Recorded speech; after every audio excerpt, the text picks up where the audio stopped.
Hi friends, this is Abuli. Welcome back to my YouTube channel Study with Abuli, Study with Abuli. Friends, class 8 subject science chapter 2 health and diseases आपण start केलेला आहे. आजच्या व्हिडिओमध्ये ह्या chapter 2चा आपण एक new topic बघत आहोत, इन्फेक्शियस डिसीजेस.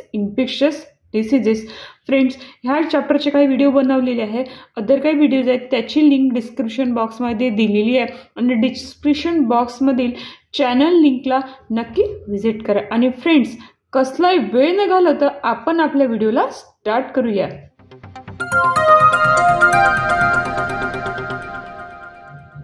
इन्फेक्शियस डिसीजेसची ती डेफिनेशन आहे ते आपल्याला रीड करावी लागेल. The diseases spread through contaminated air, water and food or vectors like insects or animals are called infectious diseases. तर असे डिसीज की जे contaminated air, water and food or vectors काय होतात, स्प्रेड होतात, त्याला म्हणतो आपण इन्फेक्शियस डिसीजेस. तर ह्या डेफिनेशनमधले आपण हे चारही पॉईंट्स व्यवस्थितरित्या समजून घेणार आहोत. तर फर्स्टली बघूया, बघा, कॉन्टॅमिनेटेड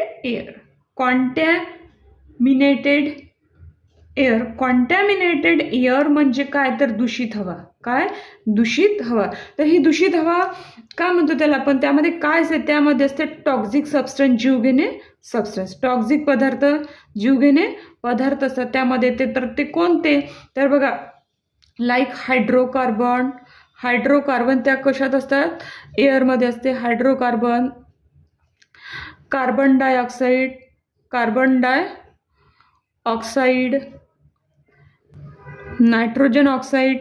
नायट्रोजन ऑक्साईड्स, हे सगळे हार्मफुल गॅसेस कुठे असतात, अजून पण आहेत, कुठे असतात, एअरमध्ये. आणि त्यामुळे काय होतं, एअर कॉन्टॅमिनेटेड होते. आता ही एअर काय करते, ही कॉन्टॅमिनेटेड एअर जेव्हा आपल्या बॉडीमध्ये एंटर करते, इनहेलेशन प्रोसेस थ्रू बॉडीमध्ये एंटर केल्यानंतर ती काय करते, रेस्पायरेटरी सिस्टीम असते आपली, श्वसन प्रक्रियाची सिस्टीम, त्याला काय करते, हार्म करते.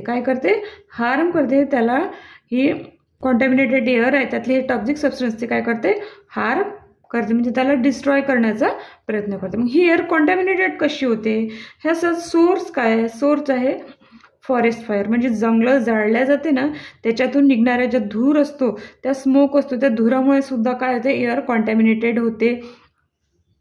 व्हेकल्स, आता वाहनांमधून निघणारा धूर, त्याच्यामुळे सुद्धा काय होते, ही एअर कॉन्टॅमिनेटेड होते. हाऊसहोल्ड कंबशन म्हणजे घरगुती जे काही सामानं असतात, संसाधने असतात, ते काय करतो आपण, जाळतो, आणि त्याच्यामुळे सुद्धा काय होते, एअर कॉन्टॅमिनेटेड. आणि एक एअर कॉन्टॅमिनेटेड होते म्हणजे हे गॅसेस एअरमध्ये, हे जे गॅसेस आहेत ते एअरमध्ये काय होतात, एंटर करतात. तर आपण कॉन्टॅमिनेटेड एअर हा पॉईंट बघितलेला. यानंतर कॉन्टॅमिनेटेड वॉटर बघूया. कॉन्टॅमिनेटेड वॉटर म्हणजे दूषित पाणी. हे दूषित पाणी कशामुळे होतं, प्रेझेन्स ऑफ हार्मफुल केमिकल असतात, इंडस्ट्रीमधून निघणारे हार्मफुल केमिकल्स असतात, त्याच्यामुळे हे पाणी काय होते, दूषित होते. ही वॉटर काय होते, कॉन्टॅमिनेटेड होते. अजून काय म्हणू की मायक्रो ऑर्गॅनिझम्समुळे सुद्धा काय होते, हे कॉन्टॅमिनेटेड होते. त्याच्यानंतर नॅचरल डिझास्टर, काही नैसर्गिक आपत्ती जर आली तर काय होते, वॉटर कॉन्टॅमिनेटेड होते, खराब होते, झाडं वगैरे तुटल्यामुळे. त्याच्यानंतर ॲग्रिकल्चरल रन ऑफ म्हणजे काय होतं, शेती संबंधी जे असतात संसाधने ते कुठे धुतल्या जातात, वॉटरमध्ये. आणि त्याच्यामुळे काय होते, वॉटरचं पाणी हे कॉन्टॅमिनेटेड होते. आणि मानवी हस्तक्षेपामुळे सुद्धा, ह्युमन इंटरफरन्समुळे सुद्धा काय होते, हे वॉटर कॉन्टॅमिनेटेड होते. आणि हे वॉटर आपल्या बॉडीमध्ये एंटर केल्यामुळे त्याच्यामुळेच आपल्याला काय होतो, डिसीज क्रिएट होतो. कॉन्टॅमिनेटेड वॉटर झालेलं आहे. त्यानंतर आपण कॉन्टॅमिनेटेड फूड बघूया.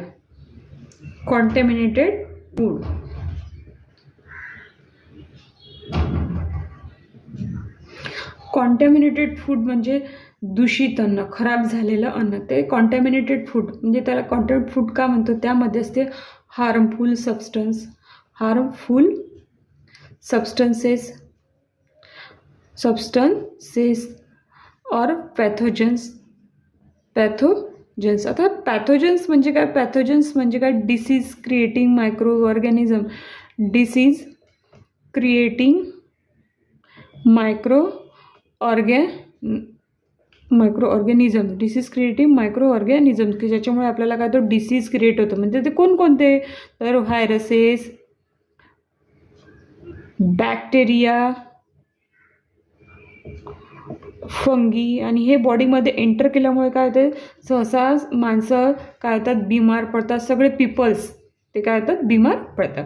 हार्मफुल सबस्टन्स आणि पॅथोजन्समुळे काय होतात? फूड कॉन्टॅमिनेटेड होते. ज्याच्यामुळे काय होते? ते फूड आपल्यासाठी काय राहते? अनसेफ राहते. Unsafe to eat. म्हणजे ह्या सगळ्यांमुळे काय होते? आपल्याला ते अन्न खाणं योग्य राहत नाही. तर मग त्याचा सोर्स काय? ते कुठून येते? आणि पर्सनल हायजीनमुळे सुद्धा हे फूड काय ते खराब होतात. सोर्स म्हणजे काय? बघा कसं कॉन्टॅमिनेटेड होतं. Open place food. Open place food म्हणजे उघड्यावर ठेवलेलं अन्न. आता हे फ्रेश फ्रूट असते ना, फ्रेश फ्रूट जे आपण आणतो ते सुद्धा असं म्हणू की कॉन्टॅमिनेट, कारण की त्यामध्ये इंजेक्शन लावून त्यावर केमिकल्स टाकून सुद्धा ते फ्रूट्स काय केले जातात? पिकवल्या जातात. नंतर ते बाजारात आणल्या जातात. त्याच्यामुळे सुद्धा असं म्हणू की ते खाणं सुद्धा कधी कधी योग्य नाही. ते स्वच्छ धुवून खायला पाहिजे. आणि जे उघड्या फ्रीजमध्ये ठेवलेलं अन्न असतं भरपूर दिवसाचं ते सुद्धा आपण खायला नको. बघा इथे कॉन्टॅमिनेटेड फूड हा पॉईंट्स बघितलेले. यानंतर व्हेक्टर्स काय आहेत ते बघूया. बघा हा व्हेक्टर्स पॉईंट बघूया. व्हेक्टर्स. आता हा व्हेक्टर्स पॉईंट आहे. तर व्हेक्टर्स म्हणजे काय? डिसीज. जसे जसे disease contaminate air, water and फूडमुळे स्प्रेड होतात तसे व्हेक्टर्समुळे पण स्प्रेड होतात. त्यामध्ये आहे इन्सेक्ट्स आणि नेक्स्ट आहे ॲनिमल्स. हे दोन्ही इन्सेक्ट्स आणि ॲनिमल्स काय असतात? इन्फेक्टेड होतात. काय होतात? इन्फेक्टेड होतात. आणि ते पर्सनला चावल्यामुळे, ते दोन्ही पर्सनला चावल्यामुळे ते काय होतात? इन्फेक्ट होतात. आणि याच्यामधले रोग ह्या पर्सनमध्ये एंटर करतात. काही बघा ॲनिमल बॉर्न डिसीज आहे. म्हणजे ॲनिमल चावल्यामुळे आपल्याला डिसीज क्रिएट होतो. रॅबीज, प्लेग, हंटा व्हायरस हे काय आहे? भरपूर प्रकारचे ॲनिमल बॉर्न डिसीज आहे. तर मी तुम्हाला इथे 3 लिहून दिलेले आहे. त्यानंतर व्हेक्टर्समध्ये इन्सेक्ट्स आहेत. इन्सेक्ट्स बॉर्न डिसीज आहे dengue, chikungunya,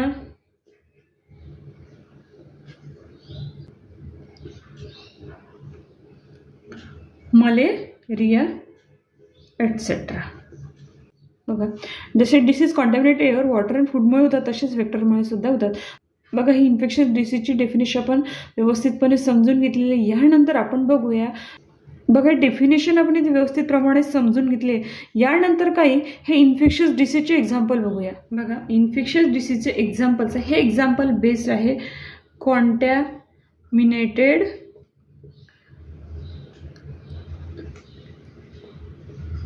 air, water and food. ह्या 3 पार्टवर हे डिसीजचे एक्झाम्पल आहे. बघा फर्स्ट एक्झाम्पल आहे ट्युबरक्युलोसिस. याला आपण शॉर्टमध्ये म्हणतो TB. काय म्हणतो? TB. हा डिसीज जो आहे तो स्प्रेड होतो स्प्रेड थ्रू एअर. तर कसा? तर ते बघूया. तर हा काय करतो? हा डिसीज डायरेक्ट लंगवर काय करतो? Affects the lung. म्हणजे लंगचे डिसीजेस क्रिएट करतो. अफेक्ट्स द लंग म्हणजे लंगला हार्म करते, लंगला डॅमेज करते. आणि हा डिसीज जो होतो ते एका हार्मफुल पॅथोजनने क्रिएट होतो. काय का? पॅथोजन. हा पॅथोजन हा डिसीज क्रिएट करतात. त्याचं नाव आहे मायकोबॅक्टेरियम ट्युबरक्युलोसिस. आणि अजून काही वैयक्तिक कारणामुळे सुद्धा होऊ शकते. वीक इम्युनी सिस्टीम म्हणजे जे आपली रोगप्रतिकारक शक्ती खूप कमी असणे. अजून काही क्रोनिक डिसीजेस असतात. आपल्याला क्रोनिक डिसीजेस, काही क्रोनिक मेडिकल कंडिशन असतात. त्यामुळे सुद्धा हा जो ट्युबरक्युलोसिस डिसीज आहे तो होतो. Chronic medical condition. कसे कोणते, तर आपण म्हणू किडनी डिसीज, त्यानंतर हार्ट डिसीज ज्यांना असे डिसीज आहेत त्यांना हा ट्युबरक्युलोसिस होण्याचे जास्त चान्सेस आहे. त्यानंतर बघूया मोड ऑफ इन्फेक्शन म्हणजे आता संक्रमण कशात होतं. मोड ऑफ इन्फेक्शन याचं संक्रमण होतं फर्स्टली स्पिटिंग बाय पेशंट. जेव्हा एखादा पेशंट थुकतो आणि त्याचे सगळे जे हे आहेत जंतू ते कुठे उडतात, हवेमध्ये, आणि हवे थ्रू इतर लोकांकडे ते जातात. त्याच्यामुळे त्यांना हा डिसीज होण्याची शक्यता आहे. अजून म्हणू की थ्रू स्निझिंग, नाकगळती, कुठेही नाकगळतीमुळे सुद्धा हा डिसीज होण्याची शक्यता आहे. त्यानंतर असं म्हणू की प्रोलॉंग कॉन्टॅक्ट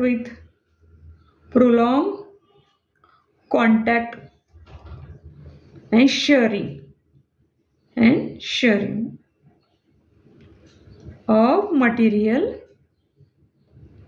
of patient.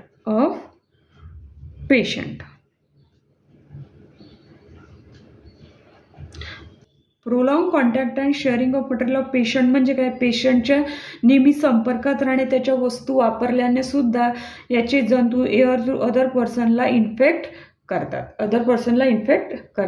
हे आपण मोड ऑफ इन्फेक्शन बघितलेलं आहे, हे पॉईंट बघितले. त्यानंतर अदर ट्युबरक्युलोसिसचे पॉईंट बघूया.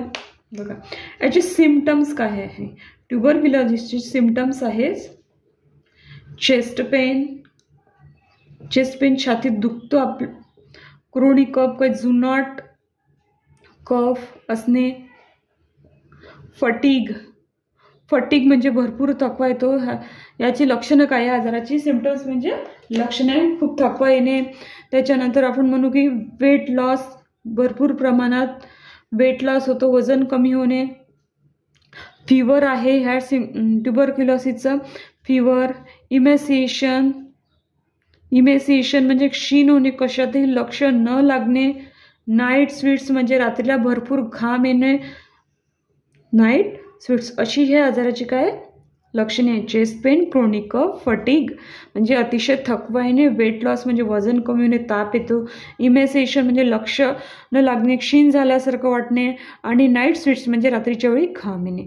आता याच्यात काय कॉम्प्लिकेशन असू शकतात. लंग डॅमेज करते, लंग अँड किडनी. हा आजार ज्यांना झाला त्यांना लंगचे आणि किडनीचे आजार होण्याची शक्यता काय आहे, जास्त आहे. आता सिम्पटम्स बघितलेले.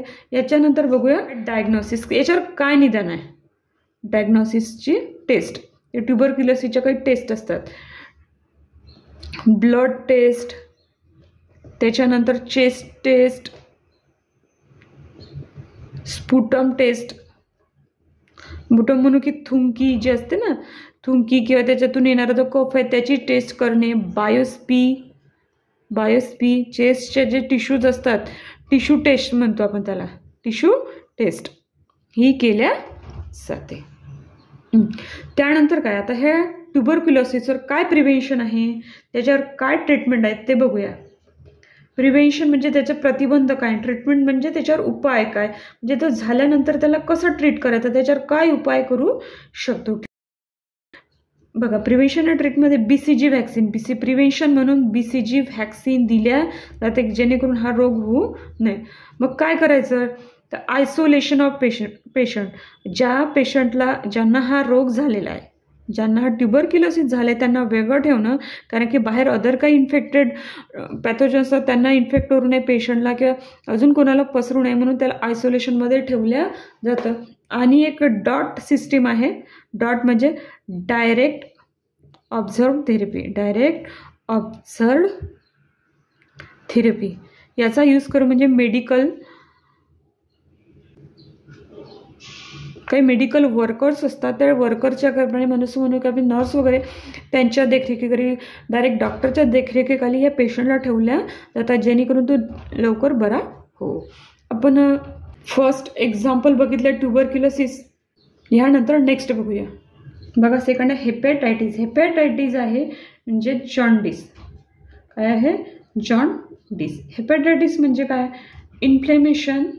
इन्फ्लेमेशन ऑफ द लिव्हर, म्हणजे लिव्हरवर सूज येते. काय येते, liver inflammation of the liver म्हणजेच लिव्हरवर सूज येते, स्वेलिंग म्हणतो आपण त्याला, स्वेलिंग. कशामुळे होते, म्हणजे कशामुळे होते हे स्वेलिंग? टिश्यू आहे ना, टिश्यू इंज्युअर्ड होतात. काय होतात? पॅथोजनमुळे टिश्यू काय होतात? इंज्युअर्ड होतात आणि इन्फेक्टेड होतात आणि त्याच्यामुळे काय होते? हा डिसीज क्रिएट होतो. आणि पॅथोजन काय करतात? हे काय करतात? लिव्हर डॅमेज करतात. पॅथोजन जे आहेत हे पॅथोजन काय करतात? लिव्हर डॅमेज करतात. आणि मग हे कोणते पॅथोजन आहेत की ज्याच्यामुळे हा डिसीज क्रिएट होतो? Hepatitis virus. हे व्हायरसेसमुळे क्रिएट होतात. व्हायरसेसचे टाईप्स आहेत A, B, C, D, E. ह्या व्हायरसेसमुळे हा हेपॅटायटिस होऊ शकतो. याचं मोड ऑफ इन्फेक्शन काय? हा कशामुळे संक्रमण पावतो? मोड ऑफ इन्फेक्शन याचं संक्रमण आहे कॉन्टॅमिनेटेड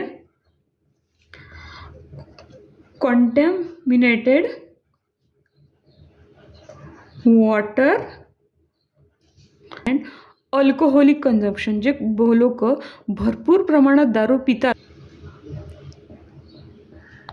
कन्झम्पशन करतात, त्यांना हा हेपॅटायटिस होण्याची जास्त शक्यता आहे. तर जे ड्रग्ज यूज करतात, ड्रग निडल म्हणजे जे सुया वगैरे आहेत, त्याचे सिम्पटम्स काय आहेत? ह्या हेपॅटायटिसचे सिम्पटम्स बघूया. सिम्पटम्स म्हणजे काय लक्षण आहे त्याची? ॲनोरेक्झिया म्हणजे भूक न लागणे, भूक लागत नाही, भूक मंदावते, खायची इच्छा होत नाही. Yellow urine. त्यानंतर जॉईंट पेन होतो या डिसीजमध्ये, जॉईंट पेन. त्यानंतर भरपूर प्रमाणात वेट लॉस. सिम्पटम्स आहेत वेट लॉस, येलोइंग स्किन, आपली स्किन काय ते पिवळी दिसायला लागते. त्याचबरोबर डोळेसुद्धा काय दिसायला लागतात? पिवळे दिसायला लागतात. अजून ग्रे स्टूल सिम्पटम्स आहेत, ग्रे स्टूल. बघा, ह्या आजारावर डायग्नोसिस म्हणजे काय? ह्या आजारावर डायग्नोसिस आहे लिव्हर बायोप्सी म्हणजे टिश्यू टेस्ट करावी लागते. टिश्यू टेस्ट क्लिअर एक्सप्लेनेशन मिळायला हवं म्हणून अजून ब्लड टेस्टसुद्धा ह्या डिसीजसाठी इम्पॉर्टंट आहे. बघा, हेपॅटायटिसमध्ये आपण पॅथोजन कोणत्या पॅथोजनमुळे होतो हे आपण बघितलेलं आहे. मोड ऑफ इन्फेक्शन बघितलं आहे, त्यानंतर सिम्पटम्स बघितले, त्यानंतर डायग्नोसिस. तर यानंतर प्रिव्हेन्शन आणि ट्रीटमेंट काय असायला हवं याच्यासाठी ते बघूया. बघा, प्रिव्हेन्शन अँड ट्रीटमेंट.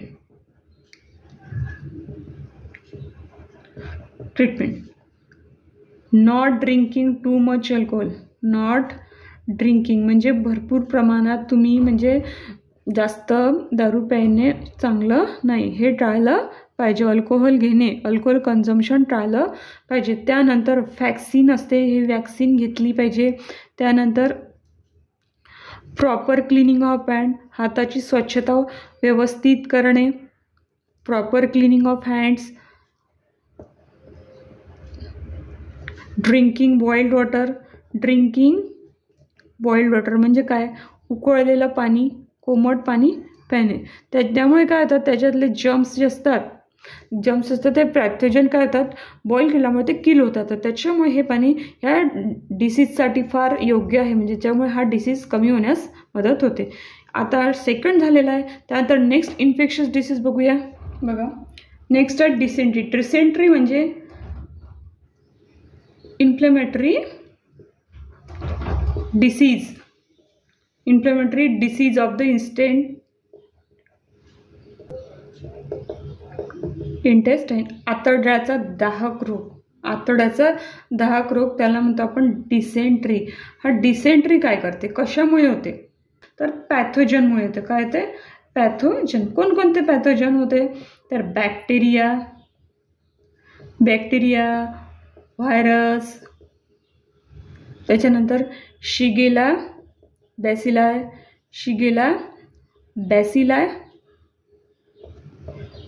त्यानंतर होते अँटाअमिबा हिस्टोलायटिक. अँटाअमिबा हिस्टोलायटिक हे पॅथोजन्स हा डिसीज क्रिएट करतात. तर याचे सिम्पटम्स काय आहेत? सिम्पटम्स म्हणजे त्याची लक्षणं कसं ओळखायचं की हा डिसीज काय आहे? तर बघा, सर्व्हर डायरिया आहे. तीव्र अतिसार म्हणतो त्याला, पण काय म्हणतो? तीव्र अतिसार. त्यानंतर काय होतं, कधी कधी काय होते आपल्या समटाइम्स विथ ब्लड, म्हणजे ब्लड बरोबर, विथ ब्लड और म्युकस इन द स्टूल. कधी कधी स्टूलमधून काय होतं, ब्लड निघते. काय निघते? ब्लड, रक्त शरीरातून बाहेर पडते. वॉटरी स्टूल आणि सहसा हे डिसीज पावसाळ्यामध्ये होतात. आणि पेन इन ॲब्डॉमेन म्हणजे आतड्यामध्ये दुखायला लागतं. ह्या डिसीजची ही काय झाली सिम्पटम? सर्व्हर डायरिया, अतिसार आणि शरीरातून ब्लड बाहेर पडतं, आणि वॉटरी स्टूल, पेन इन ॲब्डॉमेन. आणि पावसाळ्यामध्ये होतात, कारण की हे कशामुळे होतात? हे जास्त होतात कॉन्टॅमिनेटेड फूडमुळे. कशामुळे होतात? कॉन्टॅमिनेटेड. म्हणजे याचं रिझन काय म्हणून आपण याचं रिझन म्हणजे याचं मोड ऑफ इन्फेक्शन म्हणून याचं. कशामुळे होतात? कॉन्टॅमिनेटेड.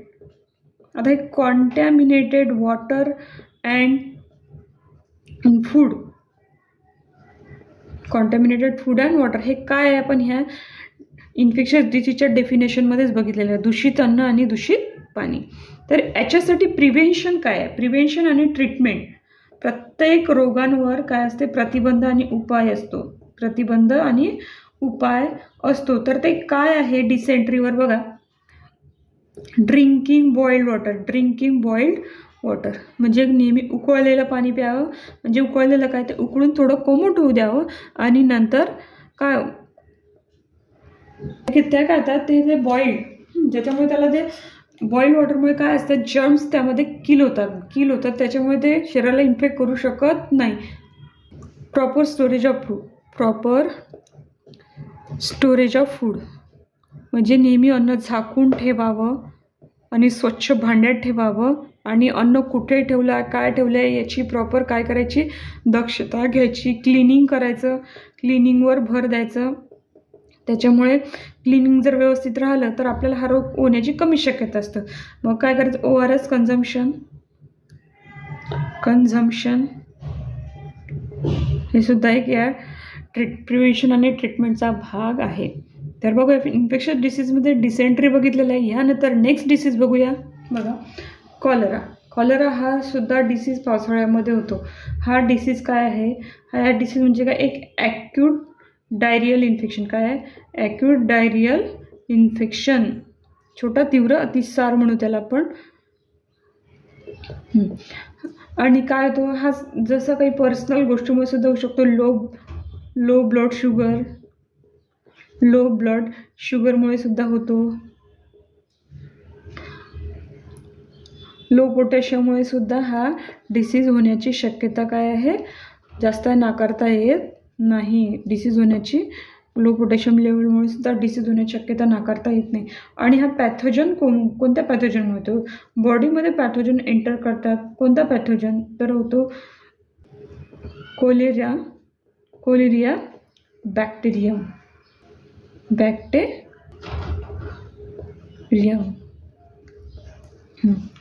हा याचा मोड ऑफ इन्फेक्शन आहे. याचा प्रसरण कशामुळे होतो? प्रसरण कशामुळे होतो? हा कशामुळे वाढतो? तर हा वाढतो कॉन्टॅमिनेटेड फूड.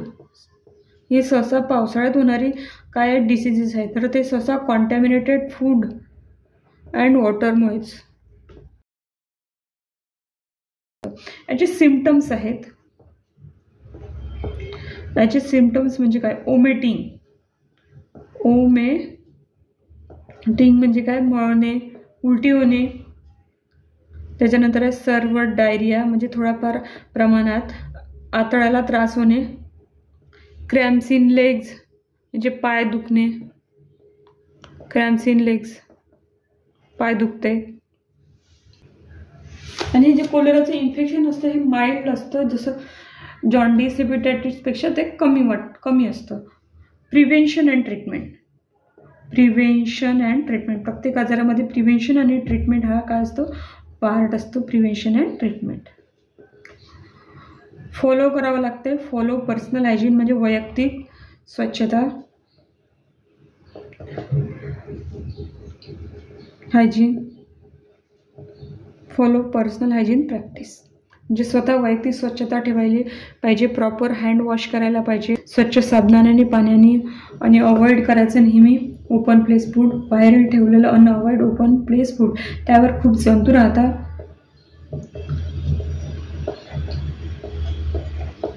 आणि व्हॅक्सिनेशन घ्यायला पाहिजे. व्हॅक्सिनेशन कोलेराच्या अगेन काय असते, व्हॅक्सिनेशन असते, ते व्हॅक्सिनेशन घेतली पाहिजे. आणि त्याच्या लसीचं नाव आहे कोलेराच्या डुकोरल ही लस आहे. आणि प्रत्येक डॉक्टर ही लस जी आहे तो डॉक्टर ज्याला जशी पाहिजे ज्या सल्ल्यानुसारच ही घ्यायला हवी. बघा इन्फेक्शस डिसीजमध्ये कॉलरा हे बघितलेले आहेत. त्यानंतर टायफॉइड बघूया. टायफॉइड काय, बॅक्टेरियल इन्फेक्शन म्हणजे बॅक्टेरिया बॉडीमध्ये एंटर केल्यामुळे काय होते, तो डिसीज होतो टायफॉइड. आणि हे काय करतात, हे जे बॅक्टेरिया काय करते बॉडीमध्ये एंटर करतात, enter in the body.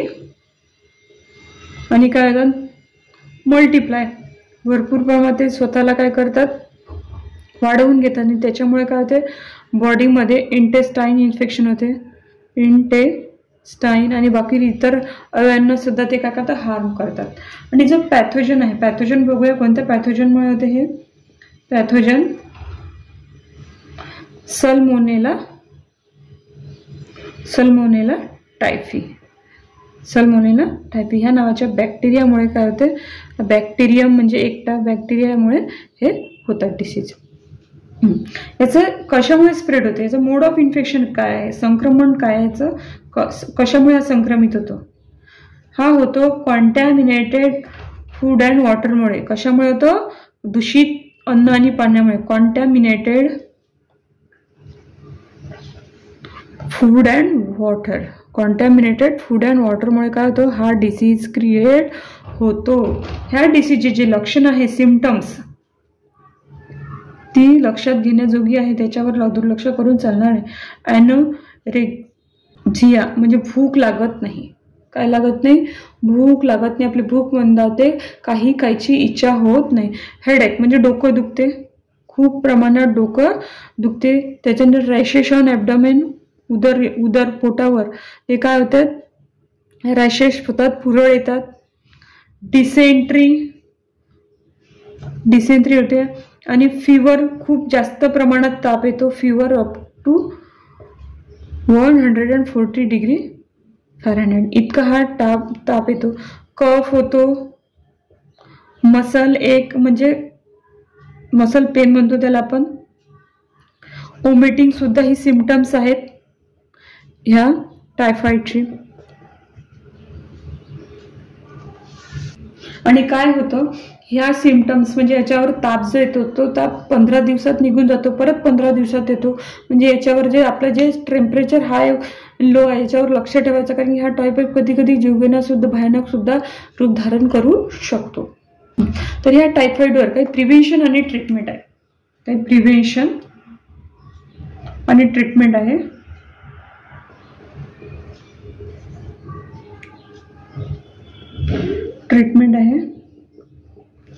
Cleaning proper असायला हवी. गुड पर्सनल म्हणजे चांगल्या काही सवयी, वैयक्तिक सवयी लावायला हवा. स्वच्छता, हात धुणे,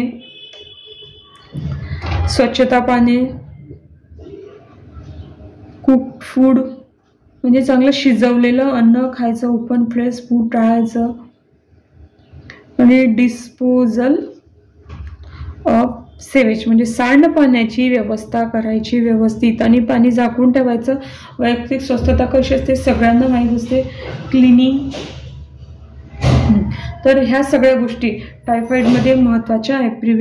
टायफॉइडमध्ये बघितलेलं pathogen, mode of infection, symptoms आणि प्रिव्हेन्शन अँड ट्रीटमेंट ह्या सगळ्या गोष्टी बघितलेल्या आहेत. फ्रेंड्स, इथे आपल्या आजच्या व्हिडिओचा टॉपिक कंप्लीट झालेला. आजच्या व्हिडिओमध्ये आपण बघितलेलं होतं इन्फेक्शियस डिसीजची डेफिनेशन आणि काही एक्झाम्पल्स. ते एक्झाम्पल बेस होते कॉन्टॅमिनेटेड एअर, वॉटर अँड फूड. तर फ्रेंड्स, आजचा व्हिडिओ कसा वाटला मला नक्की कमेंट बॉक्समध्ये कमेंट करा. काही क्युरीज असतील तर विचारा आणि आवडला तर लाईक अँड शेअर करायला विसरू नका.